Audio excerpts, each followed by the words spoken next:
going on? I'm a man who do what he got to do. I am a man who won't let me change. I need a boy who should with you, so we gotta do it.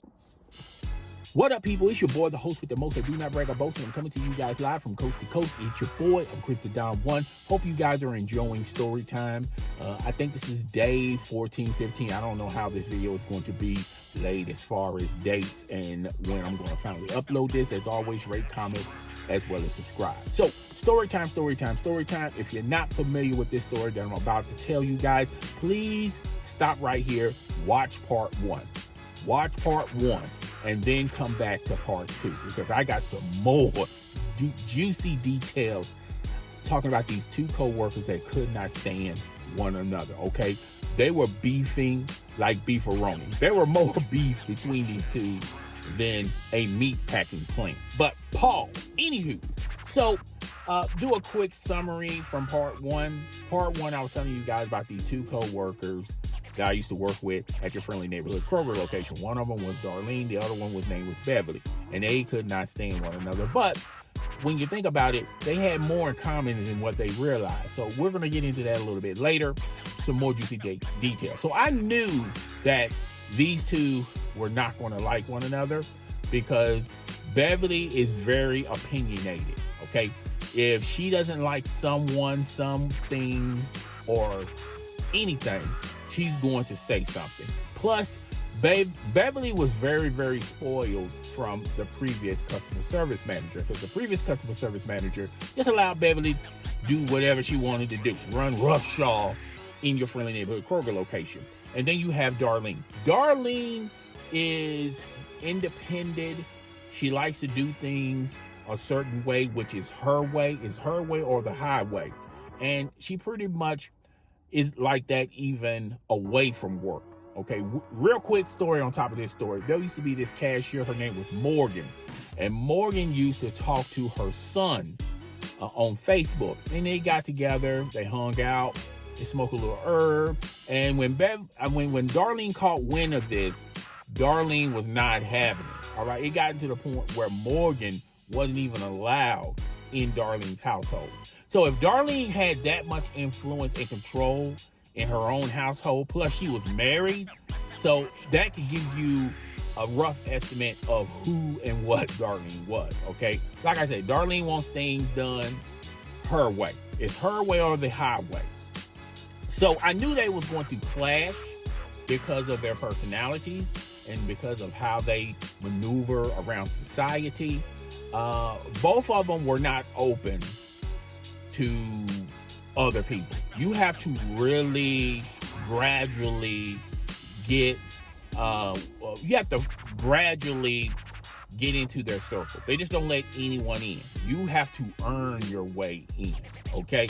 I remember the movie Meet the Fockers when the dad was telling Ben Stiller, this circle represents the family, and this circle is very small, meaning not a lot of people are going to get into this circle. And if you want to get in this circle, you have to earn his trust. That's pretty much how Darlene operates. With Beverly, she's pretty much loose going, but she really go by what other people say. And these other people are that she trusts, well, she shouldn't have trusted them, was Greg. Greg was a colorful character. We'll just say that. He was a colorful character in the front end. Greg got along with all the customers. He got along with all the workers. He got along with all the management. He was fun going. He would entertain to his heart content on a day in, day out basis. It didn't even matter if the store was busy, if the store was slow. Greg is going to be Greg. Greg likes to laugh, joke, sing, dance.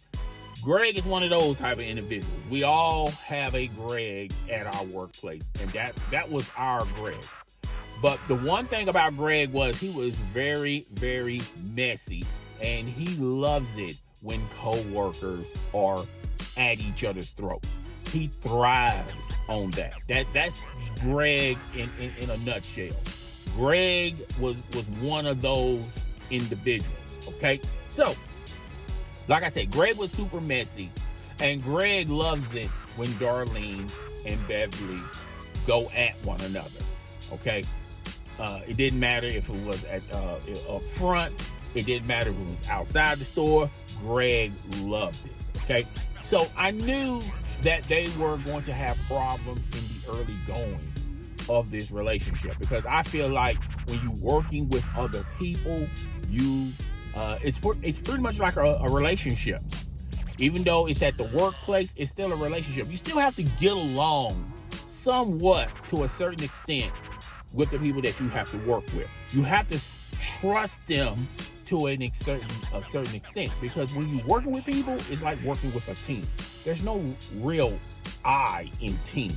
You can't just go in, do your job, and then that's it. Because you have to depend on so many other people just for you to have a productive day. You can't just do everything by yourself, okay?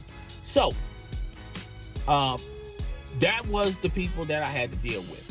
And I knew if you tell Greg anything, telling Greg is like, you might as well just tell everybody, including the person that you're talking about. Because as soon as you leave Greg's eyesight, Greg is going to shoot right over and just tell everyone your business to the world. Okay, so this is how I knew Beverly and Darlene was not going to get along, and I can still remember this day vividly. So Beverly's doing her same old thing. She's on her register calling Greg from her phone. Greg was on self-checkout, and they would constantly be gossiping every day. And they would be laughing about it. And they normally pick up the phone. And Darlene knew this. As soon as Darlene walks into the building, all of a sudden, Beverly picks up the phone. Greg picks up the phone. And then they start talking. Now, you don't know what they're talking about. But it's kind of ironic to me. Like, as soon as Darlene walks into the door, you hurry up and you're on the phone. So they're already gossiping about Darlene. And the one thing about Darlene was a lot of people made fun about. And I didn't really make fun about this. I didn't make fun about it at all. Because, we all have things we have to deal with, okay? And with Darlene, you can tell, like, she wasn't getting a lot of blood and oxygen in her feet. So she didn't have no flexibility in her feet. She would, when she get out of the car and she put her feet on the sidewalk, on the parking lot, it just goes up and down. There's no, you know how when you walk, your feet goes like this, then it curls and it lifts up from your toes. With Darlene, it was just like this. And, that's just a sign of, you can call it old age, but to me, that's a sign of, she's just not getting a lot of blood flow in her feet. I'm not no doctor. I don't even play one on TV. I don't know if that's serious, whatever. So, Greg will be outside. He already knows Darlene does not like anyone outside. He already knows that, particularly if you're on the self-checkout, because you need to be around self-checkout to see if a customer needs help. You also have to monitor self-checkout because people would literally just walk through your self-checkout and don't pay a thing. They'll just walk out and, no one would know. So Greg knew that irritated the hell. Greg knew that irritated Darlene the most. So he's already, in his bag. Soon as she comes out, she sees Greg sitting outside, smoking a cigarette, just waving at her. And she's already told Greg this multiple times, but Greg still does what Greg wants to do. So Darlene just does this.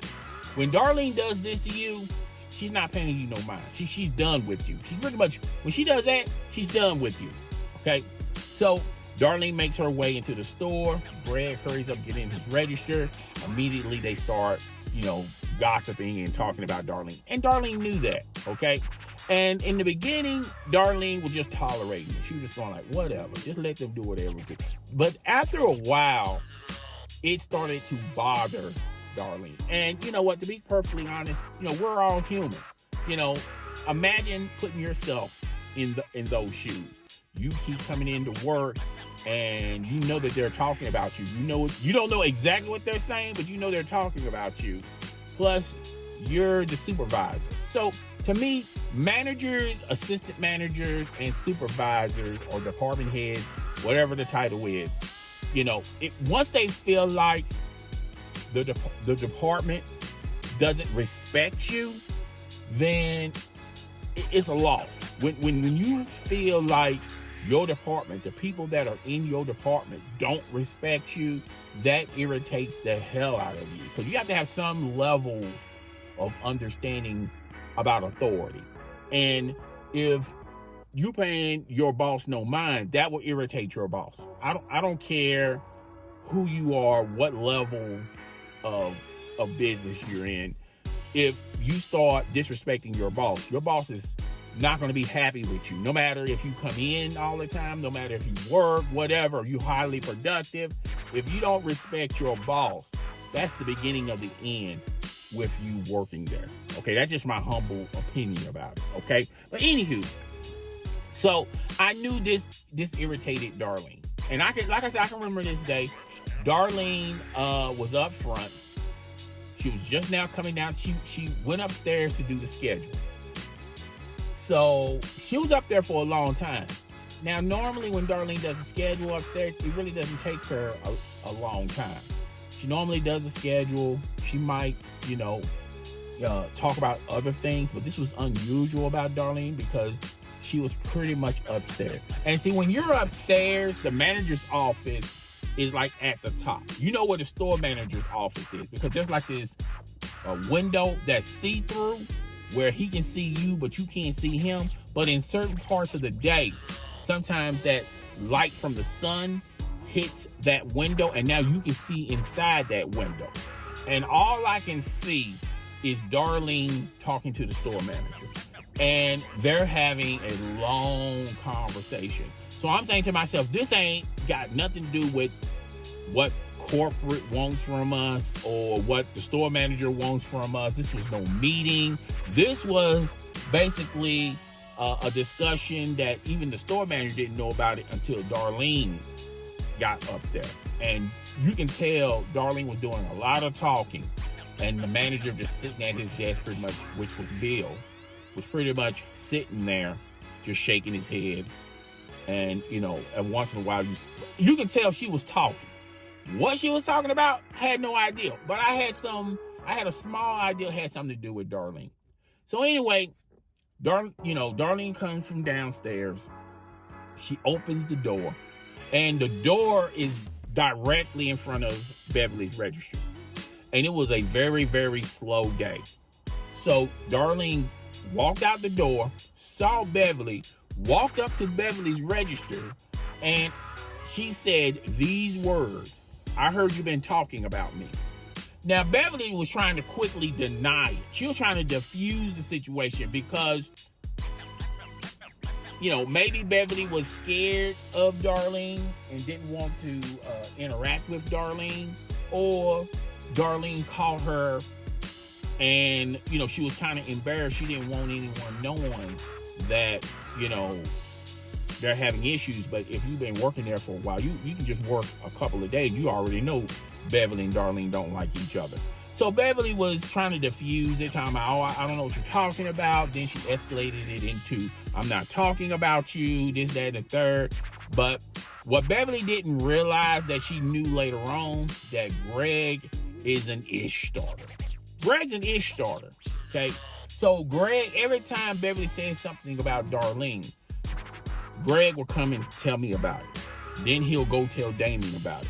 Then he'll go tell everyone in produce about it. Then he'll go tell everyone in the back and gross. He'll begin start, spreading it, okay? Or just tell certain people, and he knows for a fact these people got loose lips, and they're going to spread it, all right? So time it gets around the store and it gets to Darlene, it could have been like a simple story, but time you start moving this story around, this story starts developing legs to it, started developing extensions to it, start developing things that initially Greg didn't say, but Greg was sort of kind of pointing in that direction. So time it gets to Darlene, now it's a full novel. Was once a paragraph. Time to get around the store, it's a full novel. And Darlene's reading this full novel, and she is not happy with it. So they're going back and forth. Now, I can see Mr. Cook up there at the window, and he's looking down. I don't think anyone else was paying attention because everyone was focusing on Darlene and Beverly pretty much having an argument up front. But I can see clear as day Mr. Cook looking down. And when Mr. Cook started looking down, he immediately ran downstairs. And then he diffused because it was going to escalate. It was really going to escalate. I thought there was going to come to blow because Darlene had her fist balled up. Beverly was already in the position to guard whatever Darlene was going to do on a physical counter. They were setting up for a fight. So Mr. Cook comes downstairs, he de-escalates it, and he quickly looked at Darlene and said, hey, can you come upstairs? I want you to, there's some things I want to talk about as far as the budget. He was just, trying to make busy work to, have Darlene just separate the two, let cooler heads prevail, and they calm down. You would think this would be the end of it because Beverly would have been smart enough to know, okay, I know I've been talking about her, only been talking about her around Greg. So if she would have connected the dots, she know Greg is running around here telling everybody what you're saying about Darlene. And a smart person would say, okay, I'm chilling. I'm not going to talk about her. I'm done with it. And maybe if a wiser person not only would do that, but then wait a couple of weeks, then walk up to Darlene and just admit to what you said and apologize and hope she accepts your apology. Which I don't think Darlene would have. Okay, but that's neither here nor there. All right. So, but what did Beverly did? She traveled the road that the least people take. And Beverly started to even be more infuriated and talking more about Darlene. Okay? And once again, Greg loves drama. Greg loves drama more than TNT. You know how they say TNT, we love drama? Well, Greg loves more drama than TNT. Okay? So, moving on. So, Darlene, and this was after Mr. Cook was a store manager. We started getting some store managers in here. And most of these store managers were you have to understand about Kroger. When one store manager leaves and they replace him with another store manager, it's like a box of Cracker Jacks. You never know what you're going to get. Sometimes you got a strict store manager. Sometimes you got a store manager that, hey, I'm just here type of store manager or manager in general. Sometimes you might have a store manager or manager that play things by the book, sometimes off the book. You don't know what type of personality you're going to get as a manager or store manager. So this one store manager was super strict. And the assistant managers followed what the store manager was. They were super strict, okay? So they went by the book. They went by the numbers. So come to find out, they wanted to move everybody's time around up front. So, because he was going like, well, I don't understand why we have two cashiers. Three cashiers we have three cashiers by 7:30. And he thought that was just a waste of time and money because the 6 o'clock cashier is going to leave at 2:30. The two 7 o'clock cashiers are going to leave at 3:30. That leaves us with one 8 to 4:30 cashier and a 10 to 7:30 cashier, plus with the part-timers. And they felt like they wanted all the experienced people to be spread out in a day. So they'll have enough experienced personnel to handle the day in and day out responsibilities when the store is busy. Okay, so he started, fooling with the schedule. And he was saying, look, Darlene, this is how I want it. This is how I set it up. It didn't really bother Darlene as much because Darlene wanted to do that anyway. But you have to understand, the others, when she would try to implement this, store managers and assistant managers, they just didn't want no conflict. So they just kept it is what it is type of attitude. Darlene wanted this from day one. So she had a meeting with all of us. She said things are going to change. People's schedules are going to change due to the business. Not only they wanted that, they wanted all the they wanted all the leads, the backups. If you run a department, they wanted them in the middle of the day. They didn't want them earlier in the day. They want them in the middle of the day. Therefore, they're supervising their department in the morning as well as in the afternoon. Okay? So that's how that went down.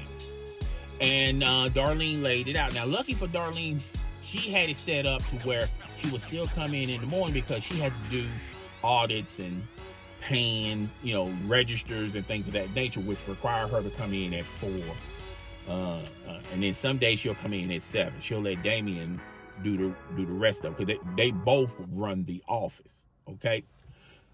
So she was telling everybody time is going to change. My time really didn't change because I always came in to 9 to 5:30. So that really didn't change. Occasionally she'll have me come in 9:30 to 6. But what's 30 minutes when you think about it? Plus, I was a floor supervisor, so sometimes I would come in early. So I just look at it as, okay, it's no big deal, no skin off my nose. Greg, since he's been there the longest than anybody, still kept his 6 to 2:30. Now, him and Shauna, there was conversation that we thought Shauna had more experience than Greg, but in actuality, Greg had more experience than Shauna. So that means, and then Shauna would run the other self-checkout register. But they had it set up to where Greg would have his open at 6, and then the other half of self-checkout, Shauna wouldn't come in at 9. All right, so Shauna was kind of irritated with it, but there was a couple of days because Shauna also did time and attendance. So on Sundays, she'll come in super early, like 1, 2 in the morning, and she had to get everything done, get everyone's time corrected by 6 a.m. Sunday. If Shauna did not correct your time at 6 a.m. Sunday, then your check's going to be messed up. So you best believe you better be talking to Shauna. Okay? So she was, even though she was upset with it, she was cool with it. That left Beverly. So Beverly was the other cashier that came in at 7 o'clock. Okay? Oh, and by the way, Holly, she was /bagger /cashier, but Holly's been here longer than Beverly. And Holly would come in at 8. Now, initially, Holly was kind of puzzled, and you gotta understand, Holly wasn't sharp up there. Okay, so it took Holly a minute to process things. Okay, but Holly just said, okay, whatever. The only person that had a huge issue with it was Beverly. Beverly was furious about it. So Beverly would talk to the union shop stewardess that was in the store about it. Couldn't do nothing about it. Had meetings with the manager, couldn't do nothing about it. The manager explained to her why they're changing the schedule. Okay. Then she called, she went over the shop stewardess, called someone from the union. They came, couldn't do nothing about it. All right. But Beverly went as far as talking to someone that was over all the union departments in our zone, in our district. Somehow, some way, she got that person's number. And even with that person, they came by, they had a conversation with management. And then I remember telling you guys in part 1, that person pretty much told Beverly, like, sometimes you got to come in the store and wear blinders. You can't let things bother you. Some things are out of people's control. Now, Beverly was threatening to leave the union. She was pretty much going to leave the union if they didn't resolve this, and they didn't resolve. And she wanted her money back. There's no way anywhere you're going to get your money back, okay? Which I'm going to do another video about unions. I think unions are a waste of time. It's a waste of money. They're going to represent you anyway, even if you're in the union or you're not in the union. But that's another time for another story, all right? So she exhausted all her options. So now she has to work. Now, the first week she kept calling out. All right. And they, the store manager, he knew what, Beverly is just, acting like a kid. So, and she's acting disgruntled. So instead of compounding the matter by, questioning her right of her days off, he just allowed it to just go on for like a month. Darlene was telling him he should have put his foot down on it, but he said, look, I've been dealing with Beverly for a month about this scheduling thing. I'm not going to spend another month with Beverly about her calling out. So he did it for a month. Okay. After a month, he started putting his foot down. And first, they had a very positive meeting. From what I heard, it was very positive. They called, he called Beverly upstairs, then he called Darlene upstairs, and basically he was pretty much, in summary, saying, "Hey, look, we all got to work together. We don't all have to like each other, but we all got to work together. I understand that there's some things going on in the store that a lot of people don't like, but you have to realize we have bosses, we have shareholders. This is how it's going to be, okay? There's nothing I can do. Even if I wanted to do something, there's nothing he can do." And he was right. There was really nothing he could do, or Darlene or whoever. We just going to have to just deal with it. We all going to have to work with one of those type of meetings. Very positive. He wasn't pointing fingers. He wasn't going to write Beverly up or any of that stuff, okay? And he was going to go as far as, all the times Beverly has called out, he's starting off with a clean sheet. We're just going to start all over, folks. Okay, we all have made mistakes. Okay, today we're erasing everything. We're starting brand new. Beverly, Darlene, and himself. We're all going to start brand new. Okay. So you would think Beverly would have gotten the message. She pretty much got an out that all those times you have called out, you don't even need doctor's excuses. Or need excuses in general. Just, we're starting all over, okay? This is a blank canvas. He's pretty much giving you an out, all right? Next day, Beverly calls out. You cannot make this stuff up. The next day, Beverly called out. And when she tried, and when she I can still remember it. I was in the service desk, pick up the phone. The phone's ringing. I pick up the phone. I said, welcome to Kroger, blah, blah, blah. How can I help you? And you can hear Beverly on the phone like, "This Chris." You know damn well it's Chris, okay? You know my schedule. You know my schedule better than me. You know I will be in the office, okay? That's why you're trying to bypass Darlene, because you knew I was going to be in the office, okay? But that neither here nor there. I'm going to play along with it. I'm going like, "Yes, this is Chris. How you doing, Beverly?" And Beverly said, "Yeah, I'm not going to be able to make it." Now, normally, you call out, you talk to someone at the front desk, you say you ain't going to make it. They say, "Okay, I'll let somebody know," and then you hang up. All right? So, as I'm, saying, "Oh, okay, I understand that," Darlene cracks open the account room door, and she whispers, "Who is that?" And I said, "Beverly." And she started rolling her eyes and saying, and then she whispered, "Is she calling out?" And I said, "Yeah."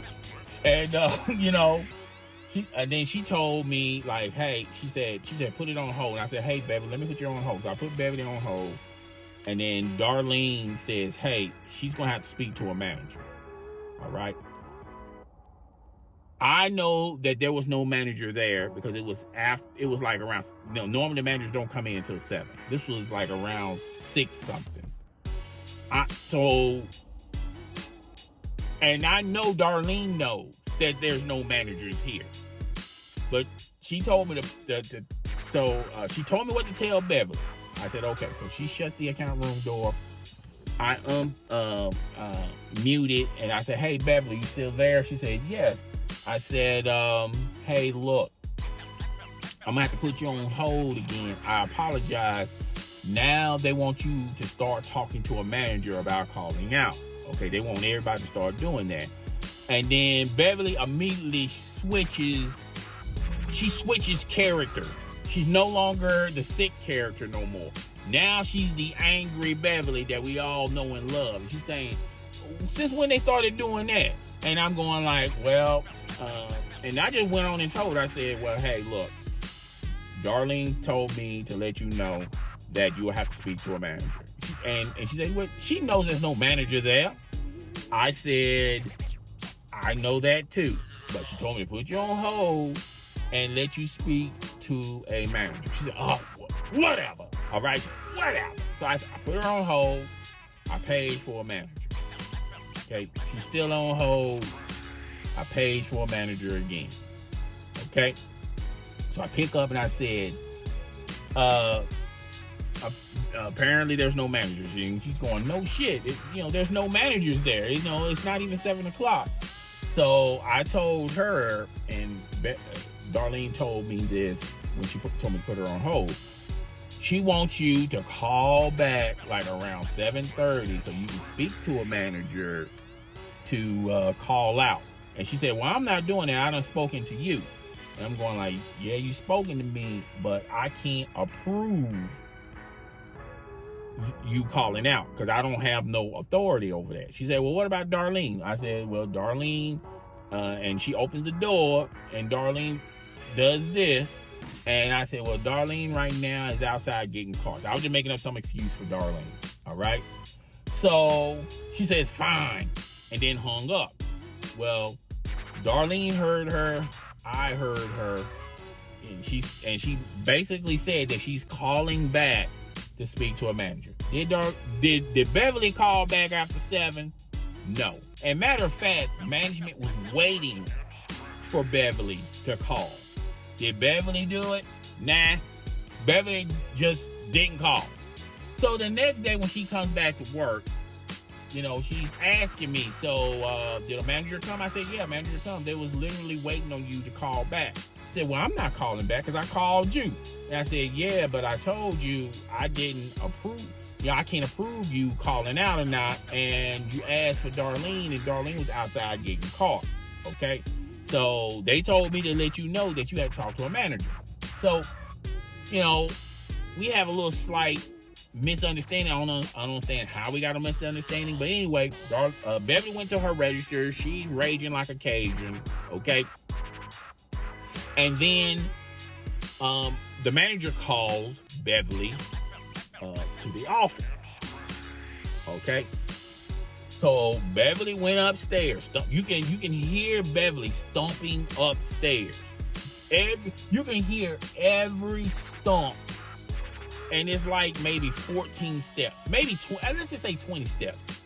You heard 20 different variations of stomping. Some were extremely loud, none of them was noticeable. Okay, so Beverly went upstairs.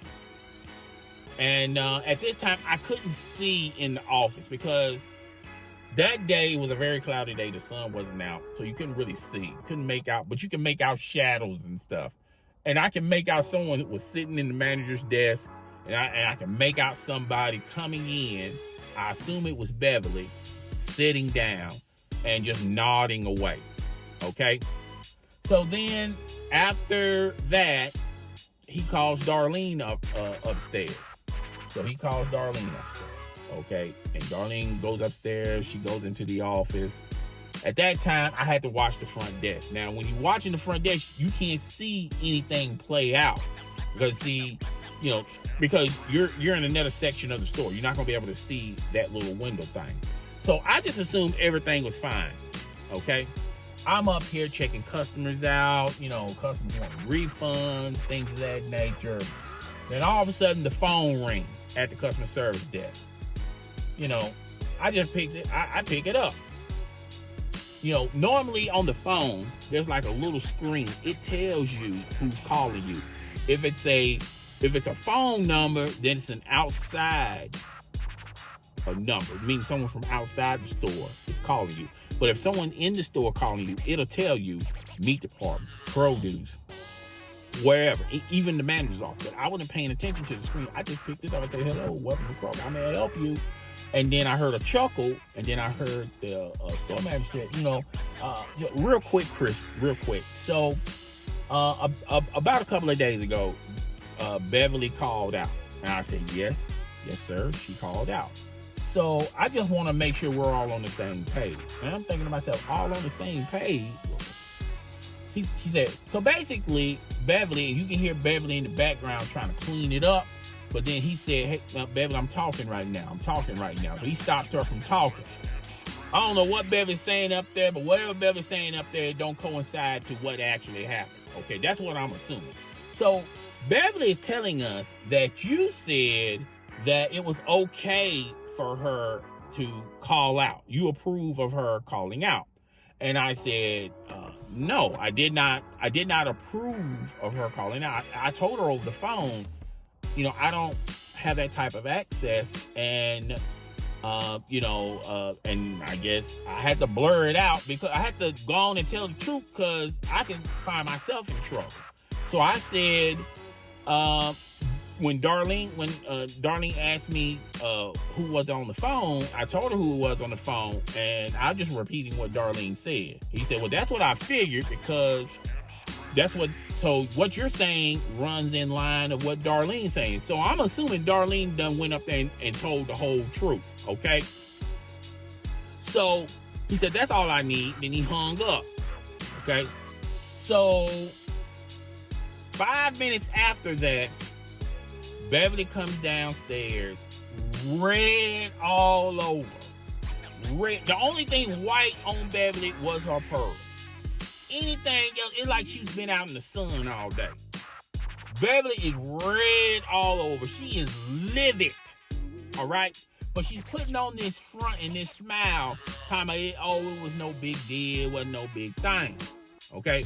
But no one wasn't really asking what was going on up there anyway. So I guess she's trying to reassure herself. I don't know, okay? So everyone's going to work. In the middle of the day, all of a sudden, I see her walking to Greg and talking to Greg. I don't know why she's doing that. So she's talking to Greg. And then basically, Greg got the tea that Beverly got written up. Okay. Now it could have been a verbal warning. So you get them in different phases. So you get a verbal warning, you continue to do it, you get a write-up. And then if you continue to do it, you get a write-up, plus you miss a day's work, then the next one 2 days, 3 days, and then the next, after the 3 days, then they're evaluating whether or not you're going to be with the company. Okay? I have never seen anyone make it to that stage. Have I seen people get fired? Yes. Have I seen people quit? Yes. But have I ever seen someone make it to the third stage? No. Okay? Not, either people quit because they know what's going to happen,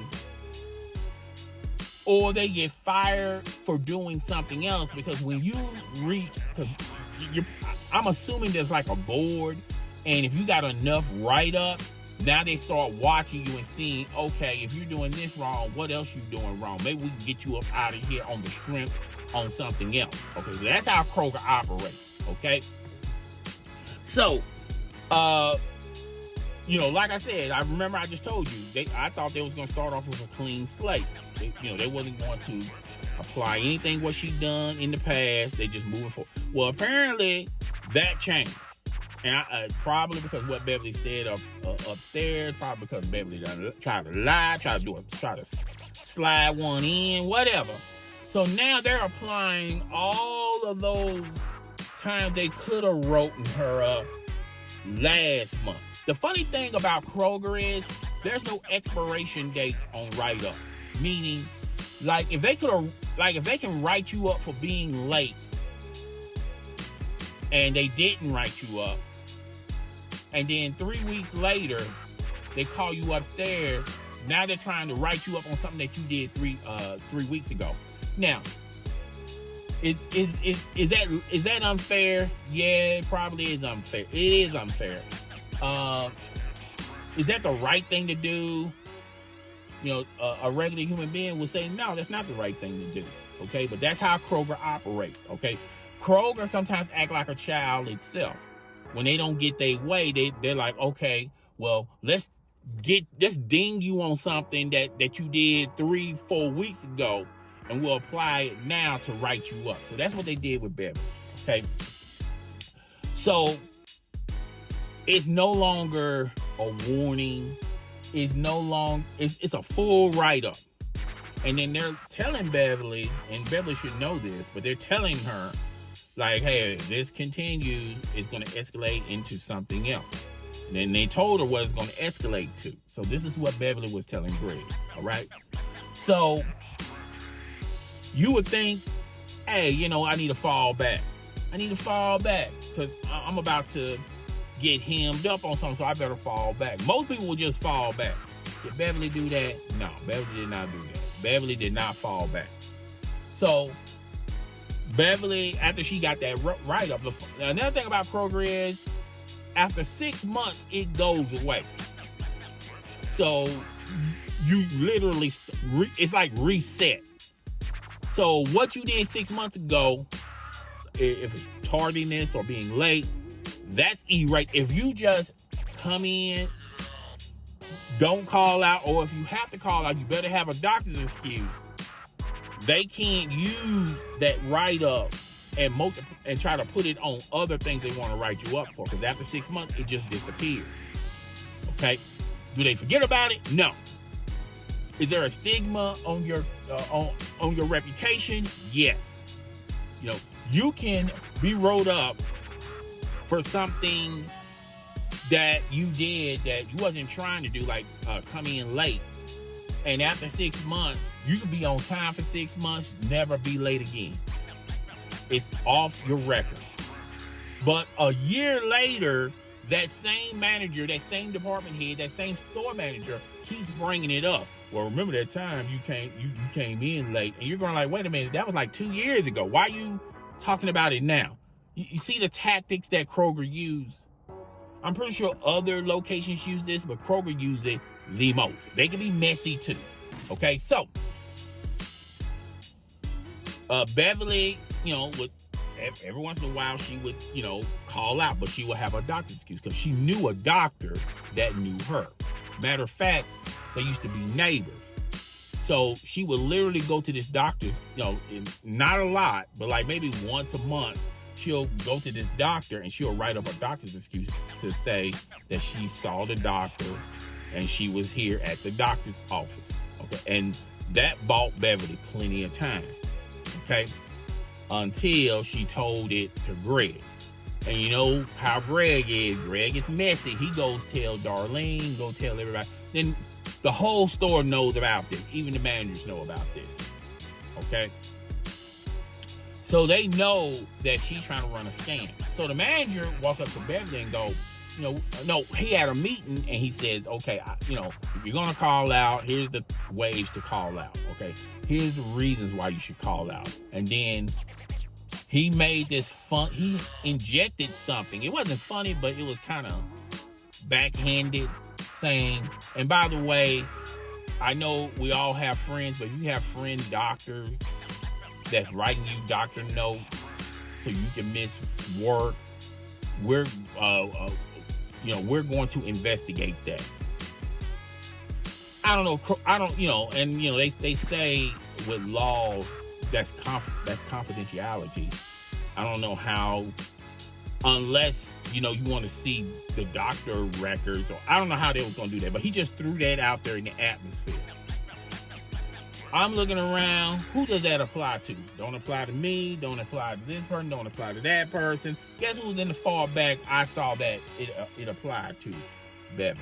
So the last few years of Beverly, they just went on and allowed her to call out. They still scheduled her, and they kept scheduling her later and later. There was one, I knew it was the final straw with Beverly working at Kroger, is they started scheduling her like at night.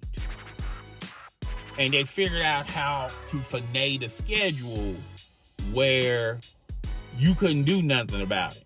So basically, I would be off. Anybody that Beverly could roll, they would be off that day.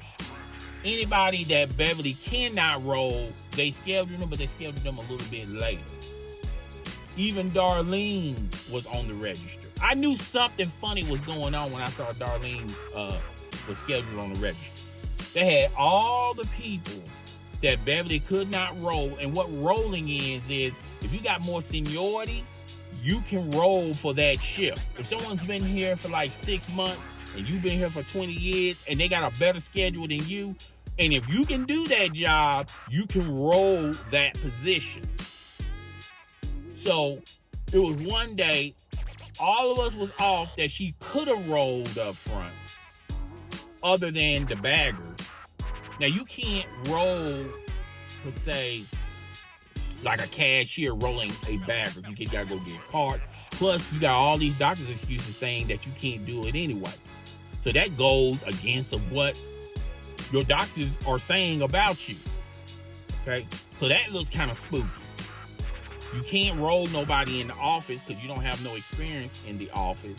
And you've never been a floor supervisor, so you can't roll them. So it doesn't matter how long those individuals been here.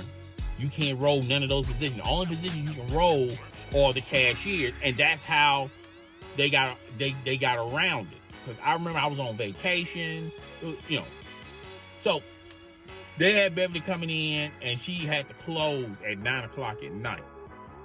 Did Beverly come in at 9 o'clock? No. She didn't come in. She didn't even call out. Because they were waiting on her.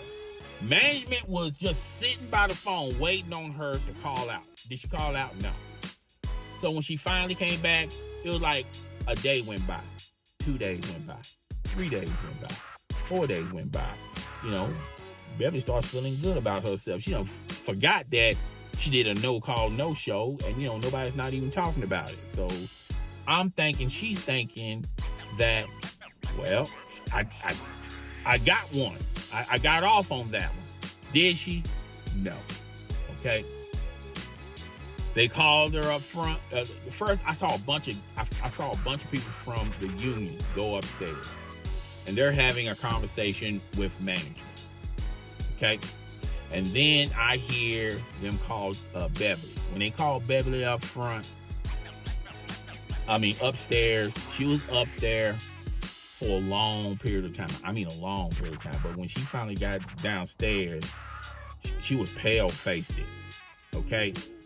Still to this day, I don't know what they said to her, but it wasn't good. All right? Because then after that, she started calling out even more, and then she just put in for her retirement. And after she put in for her retirement, she just said, hey, look, I have enough fighting these people.